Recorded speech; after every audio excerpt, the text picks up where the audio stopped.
Hi everyone. We are part of JP Morgan Chase's portfolio management team, and we are here today to talk about the impact of consumer sentiments, essentially those transmitted through Twitter, and the effects these can have on our financial markets and the implications arising from there. Social media has become an essential part of our lives, and there is an immense opportunity for us to analyze how consumers can impact financial markets with their words. Before the emergence of internet, people relied heavily on expert opinion for investment-based decisions. But that all changed with the advent of social media. Within the scope of this work, the power of social media as a tool for sentiment analysis for the companies present in Dow Jones Stock Exchange Index is investigated. Now coming to the workflow design, first we scrape the Twitter tweets, comments, and other important details using the TVP package in Python. The Dow Jones stock prices were scraped from Yahoo Finance website. The tweets and comments were then uploaded into Hive to calculate the sentiment scores.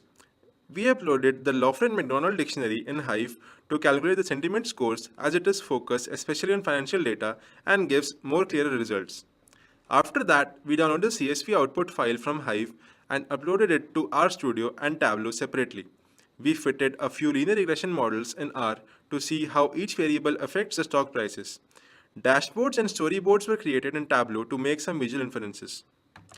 Now, we take the null hypothesis as social media sentiment does not affect the price of a company stock, and the alternate hypothesis as that the social media sentiment does affect the stock price of the company. After getting our data, we ran various linear regression models with the percentage change in stock price of the company being the dependent variable. We considered various input features, namely the company name, previous stock changes of the company over the past 5 days, the average tweet sentiment score, the average tweet reply score, the Dow Jones Industrial Average, and the volume of stocks traded on the previous day. Now coming to our results, after running our model, we find that the previous stock price changes and the Dow Jones values are significant. Coming to the feature we want, we find that it is not as significant as the tweet sentiment score only has a p-value of 0.12, though the tweet reply score plays no role. By taking the sentiment scores of comments and posts on Facebook, Reddit, and Instagram, we can prove that it indeed is significant. So, we reject the null hypothesis and conclude that the social media sentiments affect the stock prices of companies.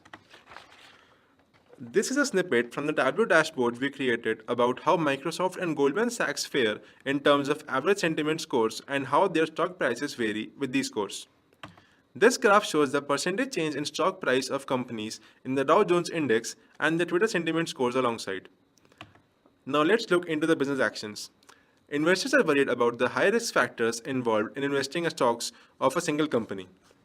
Through sentiment analysis, we can build a diverse portfolio of companies to invest in and thereby reducing the risk. We can also alert the investors when to sell their stocks if the company sentiments are negative on social media and when to keep them.